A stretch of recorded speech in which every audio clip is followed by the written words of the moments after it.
Hello everyone. ഇന്ന് നമ്മൾ discuss ചെയ്യാൻ പോകുന്നത് വളരെ ഇമ്പോർട്ടൻ്റ് ആയിട്ടുള്ള നമ്മുടെ ബിസിനസ്സിൽ വളരെ ഇമ്പോർട്ടൻ്റ് ആയിട്ട് നമ്മൾ ആദ്യം തന്നെ നോട്ട് ചെയ്യേണ്ട ഒരു സംഭവമാണ് ICP എന്ന് പറയും, ഐഡിയൽ ക്ലയന്റ് പ്രൊഫൈൽ.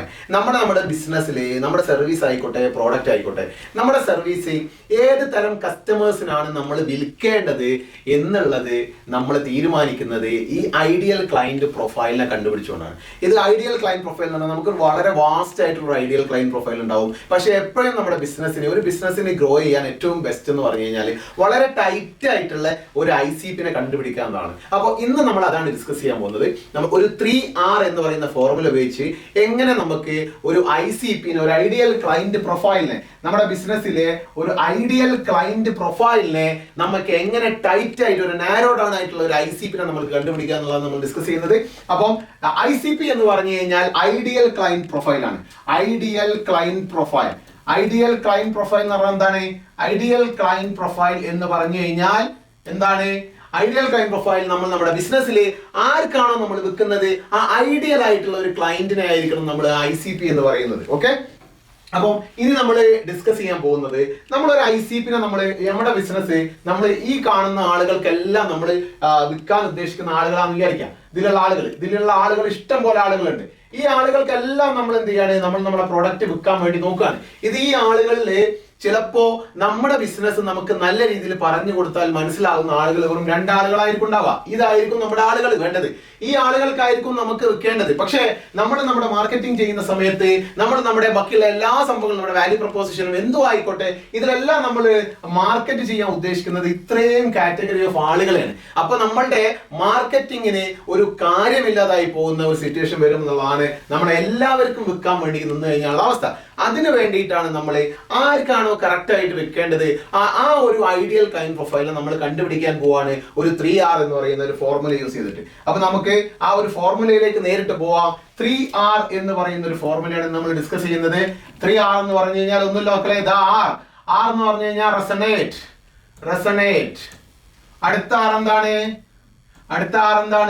റിസോൾവ്. അടുത്ത R എന്താണ്? റവന്യൂ. ഓക്കെ, അപ്പോ ഇവിടെ നമ്മൾ ശ്രദ്ധിക്കേണ്ടത് ഈ 3R എന്ന് പറഞ്ഞു കഴിഞ്ഞാൽ ഈ 3R നമ്മൾ കണ്ടുപിടിച്ച് കഴിഞ്ഞു കഴിഞ്ഞാൽ നമുക്ക് നമ്മുടെ ബിസിനസ്സിലുള്ള ഒരു ടൈറ്റ് ICP കണ്ടുപിടിക്കാൻ പറ്റും. റെസണേറ്റ്.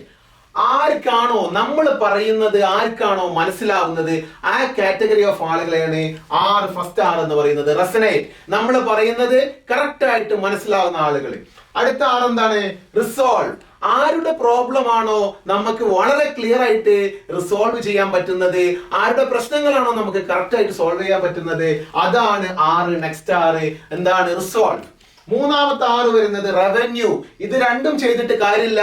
ആർക്കാണോ നമുക്ക് നല്ല രീതിയിൽ പേ ചെയ്യാൻ പറ്റുന്ന റവന്യൂ, നമ്മുടെ ബിസിനസ്സിലേക്ക് റവന്യൂ കൊണ്ടുവരാൻ പറ്റുന്ന നല്ല പോലെ പേയിങ് കപ്പാസിറ്റി ഉള്ള ആരാണോ അതാണ് മൂന്നാമത്തെ R. അപ്പൊ ഈ 3R നമ്മൾ കണ്ടുപിടിച്ച് കഴിഞ്ഞു കഴിഞ്ഞാൽ നമുക്ക് നല്ല ടൈറ്റ് ആയിട്ടുള്ള ഒരു ICP നമുക്ക് കാണാൻ പറ്റും. അതിന് നമ്മൾ എന്താ ചെയ്യാൻ പോകുന്നത് നമുക്ക് നോക്കാം. നമ്മള് ഒരു ടേബിൾ വരയ്ക്കുകയാണ്. നമ്മൾ ഈ ടേബിളിൽ ചെയ്യാൻ പോകുന്നത് വളരെ ഇൻട്രസ്റ്റിംഗ് ആയിട്ടുള്ള ഒരു കാര്യമാണ്. ഒന്ന് റെസണേറ്റ്, ടോട്ടൽ. ഓക്കെ, ഇതാണ് നമ്മുടെ ഫസ്റ്റ് R, റെസണേറ്റ്. ഇത് നമ്മുടെ രണ്ടാമത്തെ R എന്താണ്? റിസോൾവ്. ഇത് നമ്മുടെ മൂന്നാമത്തെ R റവന്യൂ. റവന്യൂ. ഇത് ടോട്ടൽ ആണ് മക്കളെ, ടോട്ടൽ. ഓക്കെ, ഇവിടെ നമ്മുടെ ബിസിനസ്സിലെ നമുക്ക് കണ്ടുപിടിച്ച ICP മൊത്തം നമ്മൾ ഇവിടെ എഴുതണം. ഈ ICP-കളിൽ നിന്നും ആരാണ് നമുക്ക് വിൽക്കാൻ പറ്റുന്ന ഏറ്റവും ബെസ്റ്റ് ആയിട്ടുള്ള കസ്റ്റമേഴ്സ് എന്നാണ് നമ്മൾ കണ്ടുപിടിക്കാൻ പോകുന്നത്. നമ്മളൊരു എക്സാമ്പിൾ എടുക്കുക. ഒരു ഫോട്ടോഗ്രാഫർക്ക് അദ്ദേഹത്തിന് എല്ലാവർക്കും ഫോട്ടോ എടുത്തു കൊടുക്കാം അല്ലേ? അപ്പം എല്ലാവർക്കും ചെയ്തു കൊടുക്കുന്ന ഒരു കാര്യം എല്ലാ ആളുകളും ചിലപ്പോൾ അയാളുടെ ആ ഫോട്ടോഗ്രാഫിനെ വാല്യൂ ചെയ്തോളൂ എന്നില്ല. പക്ഷെ ഈ ഒരാൾക്ക് പ്രത്യേകമായിട്ട് നല്ല രീതിയിലുള്ള എന്താ പറയാ, ഭയങ്കരമായിട്ടുള്ള സിനിമാറ്റിക് സ്റ്റൈലിലുള്ള വീഡിയോ എടുക്കാൻ അറിയാം. ഇയാൾക്ക് ഒരു നല്ല പ്രീമിയം ക്വാളിറ്റി ഒരു കല്യാണ ആൽബം ഇയാൾക്ക് എടുക്കാൻ വേണ്ടിയിട്ട് അറിയാം. അത് എങ്ങനെ ചെയ്യണം എന്നൊക്കെ അറിയുന്ന ഒരാളാണെന്ന് വിചാരിക്കുക. അപ്പം ശരിക്കും ഇങ്ങനത്തെ ഒരാള് സെർവ് ചെയ്യാൻ പറ്റുന്നത് പല കാറ്റഗറി ഓഫ് ഫോട്ടോഗ്രാഫേഴ്സ് ഉണ്ട്. അവിടെ നമ്മൾ പറഞ്ഞു കഴിഞ്ഞാൽ നമുക്ക് എന്ത് പറയാ, premium wedding premium wedding client. Premium wedding client. രണ്ടാമത്തെ നമുക്ക് എന്ത് ചെയ്യാം, നമുക്ക് ബർത്ത്ഡേ ഫോട്ടോഗ്രാഫി, ബർത്ത്ഡേ ക്ലയന്റ്. മൂന്നാമത്തത് നമുക്ക് എന്തെടുക്കാം, വൈൽഡ് ഫോട്ടോഗ്രാഫി.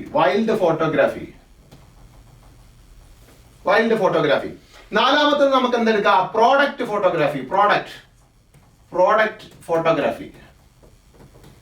ഓക്കെ, ഈ 4 തരം കസ്റ്റമേഴ്സ്, 4 തരം ICP നമുക്ക് ഉണ്ടെന്ന് വിചാരിക്കാം. ഇവിടെ നമ്മൾ റാങ്ക് ചെയ്യാൻ പോവാണ്. ഇവിടെ പ്രീമിയം വെഡിങ് ഫോട്ടോ ക്ലയൻസ്, അതായത് ഇയാള് ഭയങ്കര ഉഷാറായിട്ട്, ഇയാൾക്ക് സിനിമാറ്റിക് സ്റ്റൈലിൽ വീഡിയോ എടുക്കാൻ അറിയുന്ന ഒരാളാണ്. ഇയാൾക്ക് നല്ല രീതിയിലുള്ള കല്യാണ ഫോട്ടോഗ്രാഫി, നല്ല പ്രീമിയം ആയിട്ടുള്ള ഫോട്ടോഗ്രാഫി ആൽബം ഇതൊക്കെ ക്രിയേറ്റ് ചെയ്യാനുള്ള കഴിവുണ്ട്. ഇയാൾക്ക് എന്താ പറയാ, നല്ല ഒരു സ്റ്റോറി ബിൽഡിംഗ് കപ്പാസിറ്റി ഉണ്ട്. ഇങ്ങനത്തെ ആളാണെങ്കിൽ ഇയാൾ പറയുന്ന കാര്യങ്ങള്, ഒരു പ്രീമിയം വെഡിങ് ക്ലയന്റിന് ഇയാൾ പറയുന്ന കാര്യങ്ങള് വളരെ നല്ല രീതിയിൽ റെസണേറ്റ് ചെയ്യാൻ പറ്റും. അതുകൊണ്ട് 10ൽ ഞാൻ 9 മാർക്ക് കൊടുക്കുന്നത്. എന്തിന്? ഈ പറയുന്ന നമ്മൾക്ക് ഈ ഒരു ബിസിനസ്സുകാരന് പ്രീമിയം വെഡിങ് ക്ലയന്റിന്റെ എല്ലാ പ്രശ്നങ്ങളും പറയുന്നത് ഇവർക്ക് മനസ്സിലാക്കാൻ പറ്റുന്നുണ്ടെങ്കിൽ നമ്മൾ 9 കൊടുക്കുന്നു. പിന്നെ നമ്മൾ റിസോൾവ്, ഈ പറയുന്ന ക്ലയന്റിന്, ഈ പറയുന്ന ICPന്റെ എല്ലാ പ്രശ്നങ്ങളും നമുക്ക് റിസോൾവ് ചെയ്യാൻ പറ്റുന്നുണ്ടെങ്കിൽ അവർക്ക് നമ്മൾ ഇവിടെ നമ്മൾ റിസോൾവ് കൊടുക്കുന്നു. അപ്പൊ 9 കിട്ടി. ഇനി റവന്യൂ, എപ്പോഴും പ്രീമിയം വെഡിങ് ക്ലയൻസ് എപ്പോഴും നല്ല രീതിയിൽ പൈസ കൊടുക്കാൻ താല്പര്യമുള്ള, കൊടുക്കാൻ കപ്പാസിറ്റി ഉള്ള ആളുകളായിരിക്കും. അത് 9 കൊടുക്കുന്നു. ടോട്ടൽ നോക്കൂ, 9, 9, 9, 27 നമുക്ക് കിട്ടി അല്ലെ, 27 കിട്ടി. പക്ഷേ നിങ്ങൾ നോക്കൂ, ബർത്ത്ഡേ ക്ലയന്റ്, ഇപ്പൊ നമ്മളൊരു ബർത്ത്ഡേ ക്ലയന്റിന്റെ പുറകെയാണ് പോകുന്നത് വിചാരിക്കുക. അപ്പം എനിക്ക് ബർത്ത്ഡേന്റെ കുറിച്ച് കാര്യമായിട്ട്, ബർത്ത്ഡേയിൽ എങ്ങനെയാണോ ഫോട്ടോ എടുക്കേണ്ടത്, അല്ലെങ്കിൽ ആ ബർത്ത്ഡേന്റെ ആ ഒരു എക്സ്പീരിയൻസ്, അങ്ങനത്തെ ഒരു ബർത്ത്ഡേ പാർട്ടിക്ക് ഒരു ഫോട്ടോ എടുത്തുള്ള എക്സ്പീരിയൻസ് എനിക്ക് അത്രമാത്രം ഇല്ല എന്ന് വിചാരിക്കുക. ഞാൻ 7 മാർക്കാണ് കൊടുക്കുന്നത്. അവരുടെ പ്രശ്നങ്ങൾ എനിക്ക് ഒരുപാട്, ഞാൻ പറയുന്ന കാര്യങ്ങൾ അവർക്ക് മനസ്സിലാവില്ല, അതുകൊണ്ട് ഞാൻ 7 കൊടുത്തു. റിസോൾവ് ഞാൻ എന്ത് കൊടുക്കുന്നു, അവരുടെ പ്രോബ്ലം എനിക്ക് എത്രമാത്രം റിസോൾവ് ചെയ്യാൻ പറ്റും, ഞാൻ അത് എന്ത് കൊടുക്കുന്നു, 7 കൊടുക്കുന്നു എന്ന് വിചാരിക്കുക. ഈ ബർത്ത്ഡേ പാർട്ടിക്കൊന്നും ഒരുപാട് പൈസ ആളുകൾ സ്പെൻഡ് ചെയ്യില്ല. നമ്മുടെ വെഡിങ് ക്ലയന്റിനെ പോലെ, പ്രീമിയം വെഡിങ് ക്ലയന്റിനെ പോലെ ഒന്നും അവർ പൈസ സ്പെൻഡ് ചെയ്യുന്നില്ല. അപ്പൊ അവർക്കും നമ്മൾ എന്ത് ചെയ്യുന്നു, ഒരു 6 കൊടുക്കുന്നു. അപ്പൊ 7, 7, 14, 6, 20 കിട്ടി. ഇതിന് 20 നമുക്ക് കിട്ടിയത്. ഇനി അടുത്തത് വൈൽഡ് ഫോട്ടോഗ്രാഫി എടുക്കാൻ പറ്റും. അപ്പം ഈ ഒരു ഫോട്ടോഗ്രാഫർക്ക് ഈ പറയുന്ന ആളുകൾക്കൊക്കെ സെർവ് ചെയ്യാം. പക്ഷേ വൈൽഡ് ഫോട്ടോഗ്രാഫി, ഇയാൾക്ക് വൈൽഡ് ഫോട്ടോഗ്രാഫിനെ കുറിച്ചൊന്നും അറിയില്ല. ഇയാൾക്ക് എന്താ പറയാ, വൈൽഡ് അനിമൽസിനെ കുറിച്ച് അറിയില്ല. ഏത് ആംഗിളിൽ അവരുടെ ഫോട്ടോസ് എടുക്കണം എന്ന് അറിയില്ല.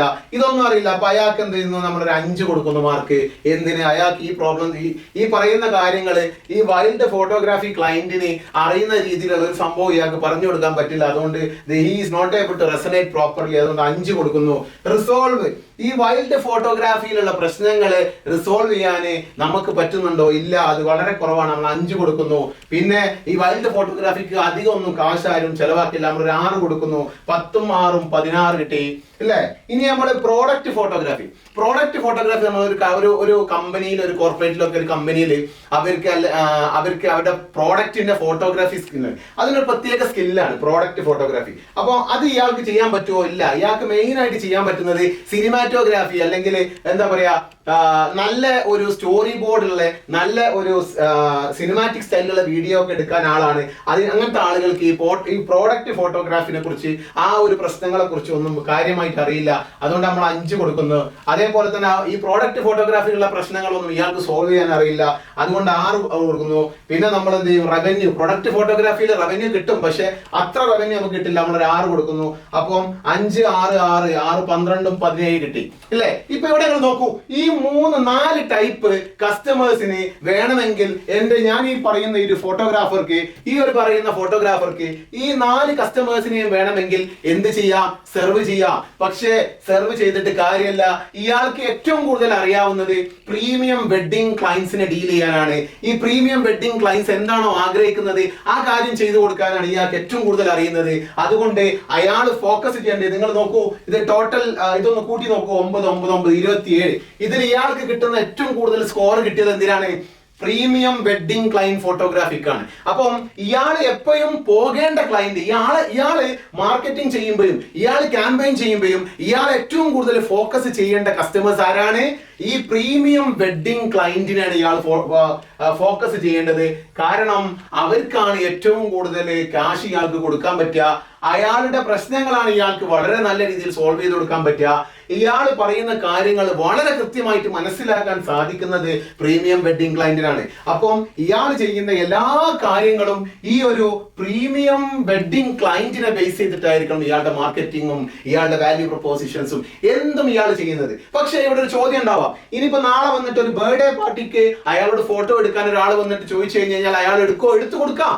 പക്ഷേ നമ്മൾ മാർക്കറ്റിംഗ് ചെയ്യേണ്ടതും നമ്മൾ പോകേണ്ടതും ഈ ആളുകളുടെ കൂടെയാണ്. അപ്പം ഇതാണ് നമ്മളുടെ ടൈറ്റ് ICP എന്ന് പറയുന്നത്. ഈ ഫോട്ടോഗ്രാഫറുടെ tight ICP premium wedding clients ആണ്.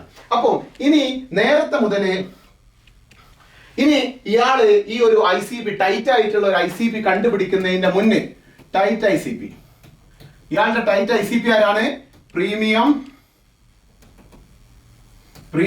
വെഡിങ് ക്ലയൻസ് അല്ലെ? പ്രീമിയം വെഡിങ് ക്ലയന്റ് ആണ് അല്ലെ? Premium wedding client. ഇയാള് ഈ ഒരു ICP കണ്ടുപിടിക്കുന്നതിന് മുന്നേ മാർക്കറ്റിംഗ് ചെയ്തിരുന്നത് എങ്ങനെയായിരുന്നു? എന്താണ് ഇയാൾ നേരത്തെ പറഞ്ഞിരുന്നത്? എന്താണ്? I am a photographer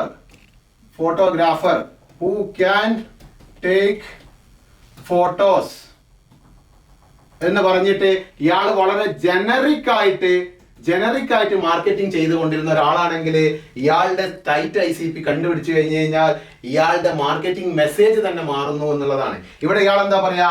I am a photographer. I help premium wedding clients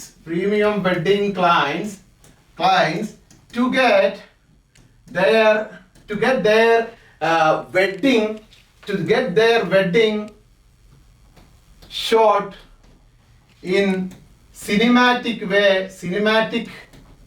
way and create memorable photo album. അതെ, ഇയാള് ഇങ്ങനെയുള്ള വാല്യൂ പ്രപ്പോസിഷൻസ്, ഇങ്ങനെയുള്ള മാർക്കറ്റിംഗ് മെസ്സേജസ് വെച്ചിട്ടായിരിക്കണം ഇയാൾ എന്ത് ചെയ്യേണ്ടത്? ഇയാളുടെ മാർക്കറ്റിംഗ് ക്യാമ്പയിനുകൾ ഇയാൾ ചെയ്യേണ്ടത്.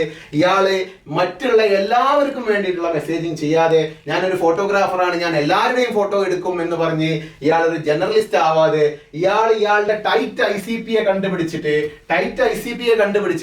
ആ ടൈറ്റ് ICPയിലേക്ക് എത്താൻ വേണ്ടിയിട്ടുള്ള മാർക്കറ്റിംഗ് മെസ്സേജ് യൂസ് ചെയ്തുകൊണ്ട് അദ്ദേഹം മാർക്കറ്റിംഗ് ചെയ്ത് കഴിഞ്ഞു കഴിഞ്ഞാൽ അദ്ദേഹത്തിന് വേണ്ട രീതിയിൽ, അദ്ദേഹത്തിന് പേ ചെയ്യാൻ പറ്റുന്ന രീതിയിലുള്ള ക്ലയൻസിന് അദ്ദേഹത്തിന് കിട്ടും. അതുകൊണ്ട് എല്ലാവരും ഈ ഒരു സംഭവം ഫോളോ ചെയ്യുക. ഈ സംഭവം ഫോളോ ചെയ്തുകൊണ്ട് നിങ്ങളുടെ ടൈറ്റ് ICPനെ 3R ഫോർമുല ആ ടേബിൾ വെച്ചിട്ട് കണ്ടുപിടിക്കുക. അത് കണ്ടുപിടിച്ച് കഴിഞ്ഞിട്ട് ICP കണ്ടുപിടിച്ച് കഴിഞ്ഞാൽ നിങ്ങളുടെ ICP കറക്റ്റ് ആയിട്ട് കണ്ടുപിടിച്ചിട്ട് ആ ICPനെ ഫോക്കസ് ചെയ്തിട്ട് വേണം നിങ്ങളുടെ എന്ത് ചെയ്യാൻ, നിങ്ങളുടെ ബിസിനസ്സും നിങ്ങളുടെ മാർക്കറ്റിംഗും അലൈൻ ചെയ്യാൻ വേണ്ടിയിട്ട്. So I hope this video is very useful for you, and myself Suhas Chapale, I'm an international business coach and profit strategist. Next time I will come with a very valuable video for you. Till then, bye bye.